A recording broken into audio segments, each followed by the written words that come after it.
안녕하세요. 달빛 야와입니다. 오늘 이야기를 시작합니다.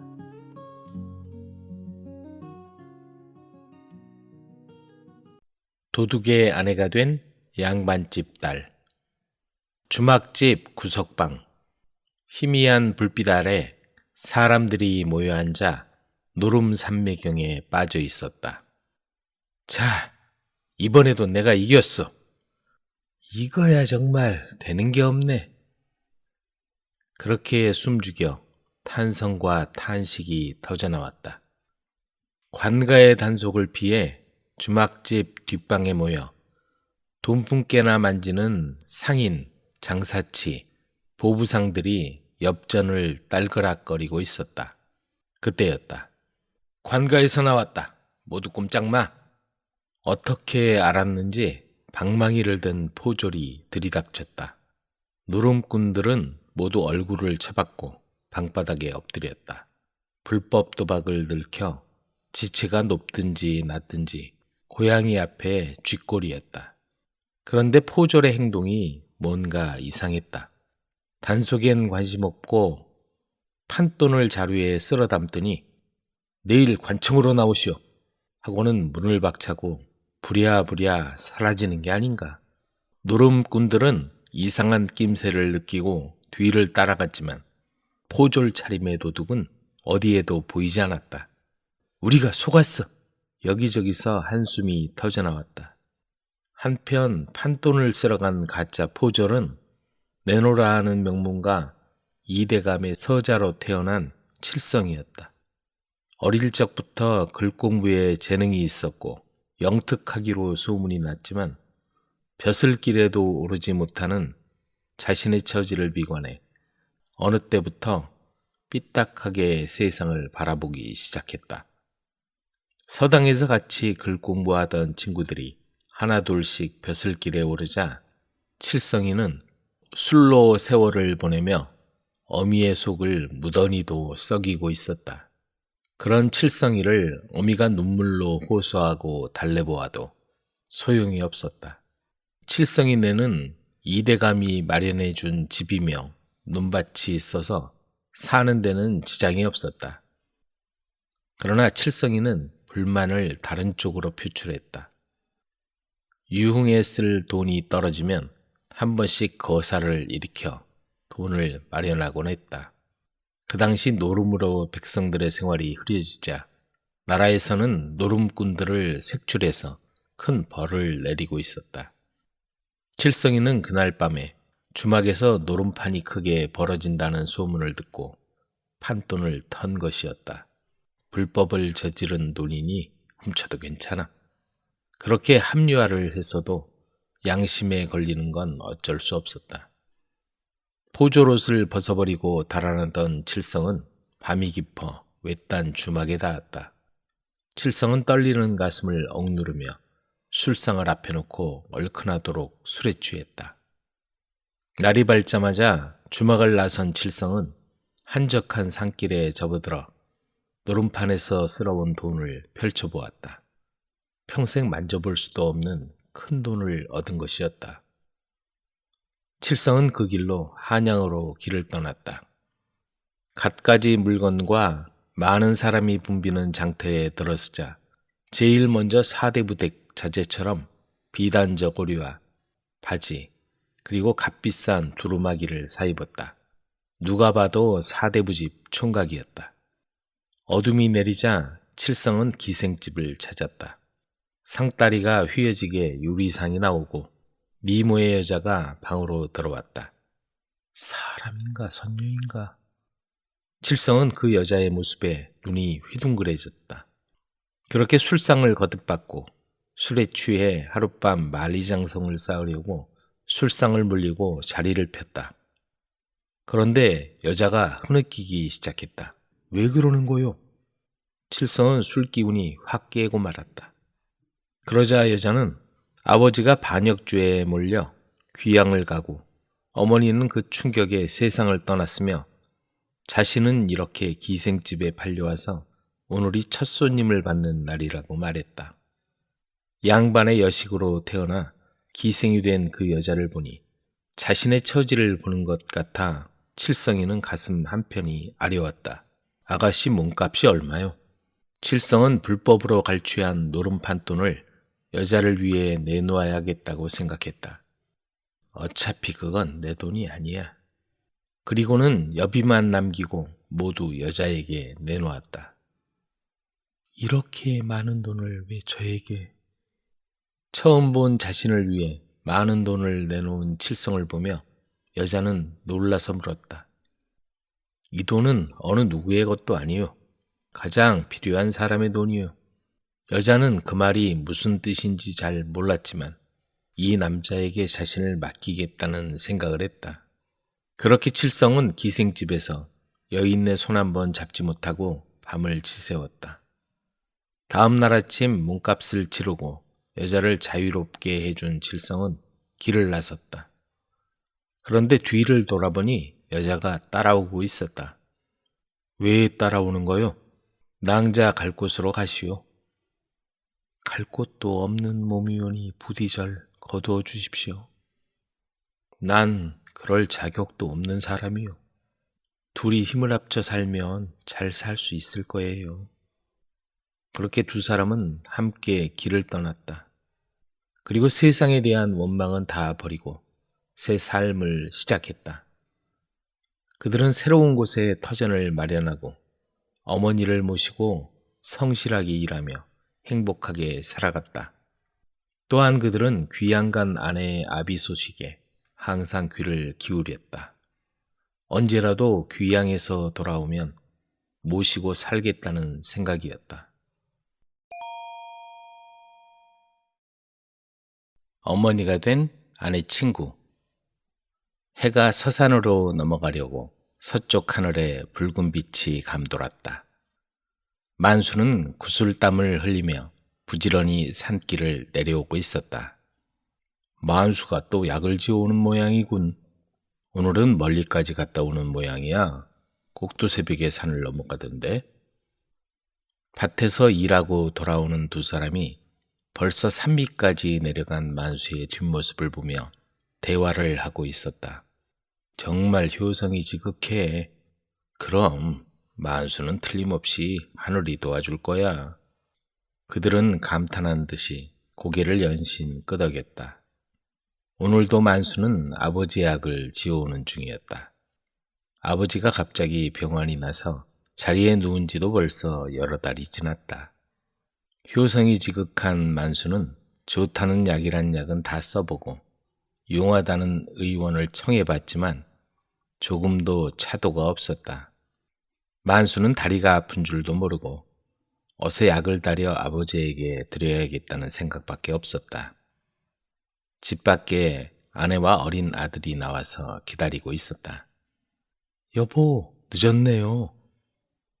아내는 약을 받아들며 걱정했다는 얼굴로 말했다. 하도 멀어서 늦었소. 어서 약을 다려드립시다. 아내도 만수 못지않게 아버님에 대한 효성이 지극했다. 그러나 그렇게 고생해서 지어온 약도 큰 효험이 없었다. 아, 이번 약도 효과가 없구나.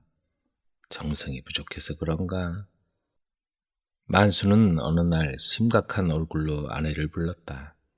아내는 오랜 병간호에 지쳐서 얼굴이 수척해졌다. 이젠 약도 다 소용없는 것 같소. 마지막으로 손가락이라도 찍어서 내 피를 들여보는 수밖에 없을 것 같구려. 아내는 그 말에 깜짝 놀랐다. 그러나 이내 밖에서 일하는 당신 손을 찍으면 안 돼요. 제 손가락을 찍어 피를 내오겠어요. 하고 자리에서 일어나는 것이었다. 무슨 소리라는 거요? 만수는 아내를 주저앉히고 부엌으로 뛰어갔다. 그리고 손가락에서 뚝뚝 떨어지는 피를 모아 아버지에게 드렸다.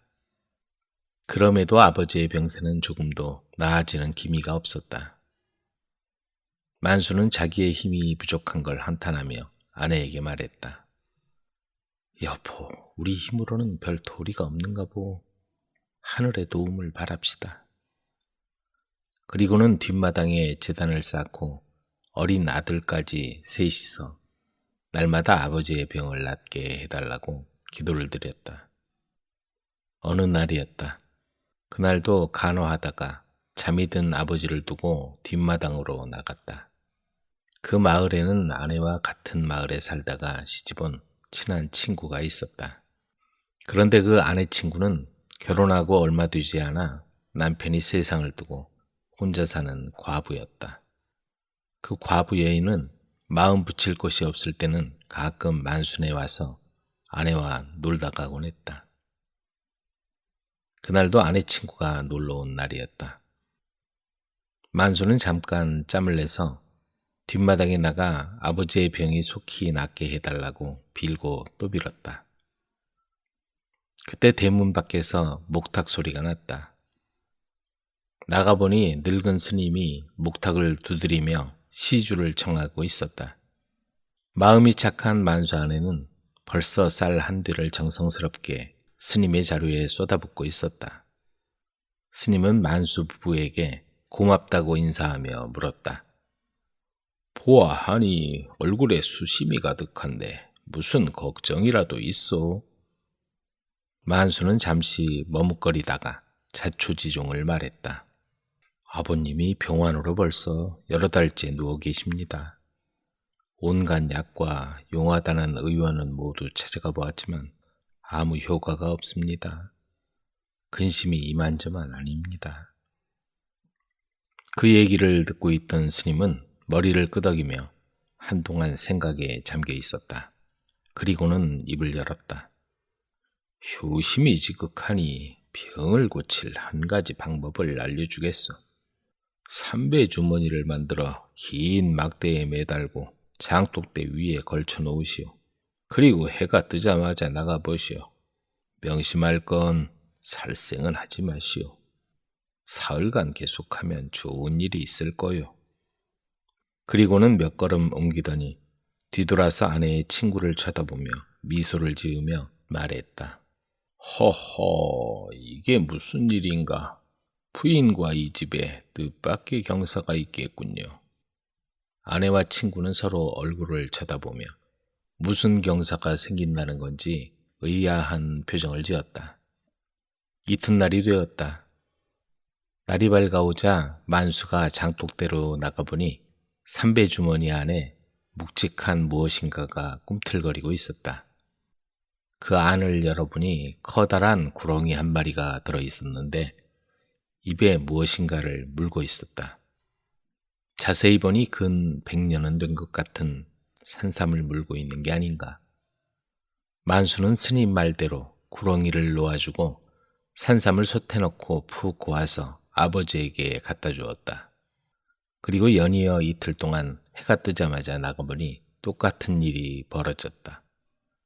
만수는 너무 기뻐하며 아버지에게 산삼을 푹 고아서 대접했다. 아버지는 아들이 가져온 약을 단숨에 들이마시고는 이렇게 말하는 것이었다. 이거 무슨 약인지 참 신통하구나. 전보다 더 건강해진 것 같구나. 정말 아버지 말대로 언제 아팠냐는 듯이 거뜬하게 일어났다. 그 후 아버지는 농사일은 다 도맡아서 하다시피 했다. 아들 만수보다도 더 일찍 일어나 밭일이며 논일이며 다 해나갔다. 또한 동네에서 무슨 일이 있으면 제일 먼저 달려가 도와주었다. 이렇다 보니 만수 아버지는 40이 넘었지만 젊은이 묻지 않았다. 이런 아버지의 모습을 본 아내의 친구는 점점 친구의 집을 찾는 횟수가 늘었다. 처음에는 가끔 놀러 오던 친구가 어느 날부터는 하루가 멀다고 찾아왔다. 친구가 너무 자주 오다 보니까 어느 때는 말도 안 되는 핑계를 대고 오는 날도 잦았다. 어느 날부터 아버지와 아내 친구가 서로 쳐다보는 눈빛이 달랐다. 이를 알아차린 아내는 친구가 놀러 오면 일이 있다며 슬쩍 자리를 비켜주는 시간이 많아졌다. 어느 날이었다. 만수와 아내는 작정을 했다. 그렇게 합시다. 우리가 적극적으로 도와야 할 때가 온 것 같소. 그리고는 부부는 아버지와 친구의 재혼을 적극 추진했다.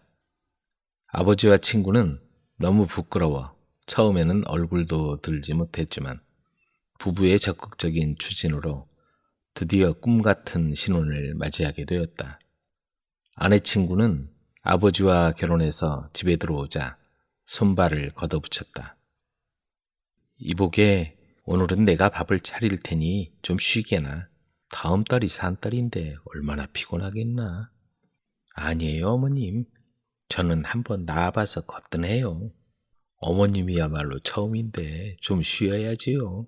그래야 다음 달에 건강한 아이를 낳을 수 있잖아요. 그들의 모습을 본 부자는 껄껄 웃으며 행복해했다. 아버지와 딸. 단양에 사는 시골 양반 김선비에겐 외동딸이 있었다. 늦지막이 가진 자식인지라 사랑이 지극했다. 시집 보낼 나이가 되자 이 시골 양반은 보찜을 메고 사윗감을 찾아 돌아다녔다.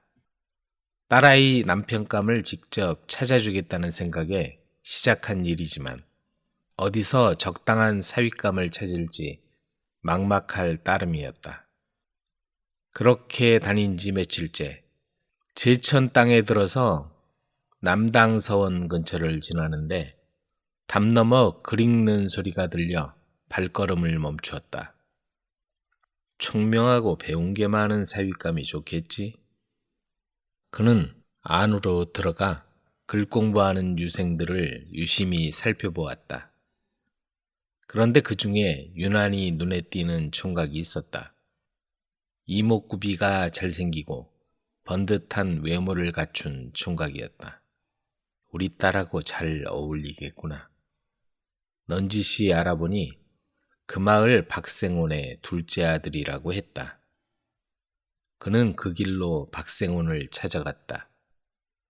제게 여식이 하나 있는데 이댁 둘째 아드님과 정혼을 하면 어떨까 합니다. 제 아이를 그렇게 봐주시니 감사합니다.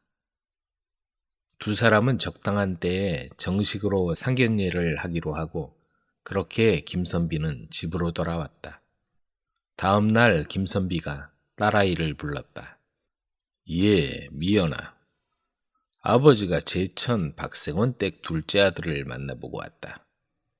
내 생각은 어떠냐? 그런데 딸의 반응이 신통치 않았다. 아니, 신통치 않은 게 아니라 얼굴색이 변한 채 고개를 숙였다. 왜? 무슨 일이냐? 사실은 저 마음에 둔 사람이 있어서. 뭐라고? 누군데? 저 아랫마을에 사는 정수라는 총각이에요. 뭐? 보부상 최씨 아들 말이냐? 네, 아버지. 너를 번듯한 집에 보내려고 내가 이렇게 돌아다니는 게 보이지 않느냐? 그런 장사치 집안과 사돈을 맺으란 말이냐? 김선비는 딸에게 아비로서 베풀 수 있는 최선을 다해 키웠다. 금지 오겹 키운 딸이 시집갈 나이가 되자 최고의 사윗감을 얻기 위해 근동을 누비며 마음에 드는 사윗감을 어렵게 골랐는데 고작 그런 보잘것없는 집안의 아들과 만나고 있다니 한 대 얻어맞은 기분이었다. 나중에 다시 얘기하자. 물러가거라. 그날 밤 김선비는 잠이 오지 않았다. 참, 하나밖에 없는 딸이 그런 집안에 시집 가려고 하다니 이게 대체 무슨 일이란 말이냐. 밤새 한숨만 푹푹 쉬며 괴로워하고 있는 모습을 보고 있던 아내가 한마디 했다. 영감, 그렇게만 속 끓이지 말고 정수란 총각을 한번 만나보세요. 다음 날 김선비는 아랫마을로 가서 최씨 집을 찾아갔다. 딸아이가 그렇게 좋아한다니 한번 만나보고 마음을 정할 생각이었다. 마침 보부상 최씨는 장사길에 올라 집에 없고 아들 정수가 나왔다. 자네가 우리 미연이와 마음을 주고 있는 게 맞나? 네, 그렇습니다, 어르신. 미연이는 정혼한 남자가 따로 있네. 마음을 정리하도록 하게. 김선비는 모질게 내뱉고는 그 자리를 떠났다. 그 집에 찾아갈 때만 해도 마음을 굳게 먹고, 그래, 미연이가 좋다고 하니 웬만하면 시집 보내야지 하고 마음먹은 김선비는 집안 꼬락서니와 정수의 생김새를 보고는 그 마음이 싹 달아났다. 집안으로 보나 인물로 보나 어디 하나 마음에 드는 구석이 없었다. 집안이라도 형편없으면 인물이라도 어느 정도 괜찮아야지. 인물로 보나 집안으로 보나 미연이 신랑 까부는 박생원 아들이 제격이야. 집에 돌아온 김선비는 박생원 둘째 아들과의 혼담을 서둘렀다. 아버지, 성실하고 착한 사람이에요. 전 이미 마음을 정했어요. 그 사람과 결혼하겠어요. 미연의 결심도 확고했다. 정수와 헤어져 생판 모르는 사내와 결혼한다는 건 생각할 수도 없는 노릇이었다. 딸의 마음을 돌릴 수 없자 김선비는 크게 노해서 소리쳤다. 네 마음대로 하려거든 이제부턴 내 딸이 아니다. 사랑이 크면 미움도 크다고 했던가. 그렇게 정성 들여 키운 딸의 태도를 보자 김선비는 분노가 치밀어 올랐다. 임자, 저 아이 꼴도 보기 싫으니 집에서 당장 내보내시오. 안 그러면 내가 나가겠소. 아내도 김선비를 말려보았지만 워낙 불같은 성격인지라 돌릴 수가 없었다. 미연은 어머니와 부둥켜 안고 한참 울다가 마침내 집을 떠났다. 허락받지 못한 혼인을 하게 된 외동딸 미연은 냉수 한 그릇 떠놓고 정수와 가약을 맺었다. 그리고 아버지와 연락을 끊고 살아갔다. 어느덧 세월이 살같이 흘러 5년이 지났다. 사실 김선비는 긴 세월 동안 한시도 외동딸을 잊은 적이 없었다. 그렇게 인연을 끊은 걸 후회한 적도 한두 번이 아니었다. 하지만 정성껏 키운 딸이 자기 말을 듣지 않고 그렇게 산다는 생각을 할 때마다 간신히 사귀었던 분노가 되살아나 딸이 더 미워졌다. 시간이 지나면서 더 화가 난 건 설사 반대했더라도 결혼을 했으면 사내와 한번 찾아올 만도 한데 코빼기 한번 비칠 줄 모른다는 거였다. 그런 생각을 할 때마다 그 못생긴 사위 얼굴이 떠올라 분통이 치밀어 오르곤 했다. 그 녀석만 아니었으면. 김선비 못지않게 속이 상한 건 아내였다. 아내는 딸과의 관계를 그렇게 만든 남편에 대한 원망이 가득했다. 그동안 김선비 몰래 서너 번 딸을 만났지만 그럴 때마다 딸과 울며 헤어졌다. 그래도 딸이 잘 살고 있어 한시름 놓았지만 딸을 만나고 왔다는 사실을 알면 김선비가 벼락을 칠 것 같아 매번 입을 꾹 다물고 있었다. 어느 날 김선비가 한숨을 푹푹 쉬고 있었다. 아내는 남편 눈치를 보다가 한마디 했다. 영감, 그렇게 속 끓이지 말고 한번 찾아가 보세요. 김선비는 아내의 말에 못 이기는 척하고 딸의 집을 찾아가 보기로 했다. 한 번도 가보진 않았지만 어디 살고 있다는 건 잘 알고 있었다. 한시도 잊은 적이 없었으니 말이다. 이곳에 최정수라는 사람이 사는 곳이 어디요? 저기 저 집입니다요. 마을 사람이 가리키는 집을 보니 그 마을에서 가장 커다란 집이 아닌가. 이리 오너라. 그러자 하인이 나왔다. 누이신지요? 단양에서 온 아비라고 이르게. 미연이 버선발로 뛰어나왔다. 아버지, 절 용서하세요. 그래, 이 못난 아비를 용서해라. 김선비는 딸을 부둥켜 안고 눈물을 흘렸다. 그동안 자신의 행동을 돌아보며 자존심과 분노 때문에 딸에게 얼마나 큰 잘못을 저질렀는지 깨닫고 심한 죄책감이 들었다. 잘못을 저지른 장본인은 자기 자신이며 딸을 용서하는 게 아니라 딸에게 용서를 구해야 한다고 생각했다. 그날 저녁 사위가 집에 와서 장인 앞에 무릎을 꿇었다. 아버님, 용서해 주십시오. 아니네. 그동안 마음고생시킨 날 용서하게. 그렇게 김선비는 잃어버린 딸과 사위를 되찾았다.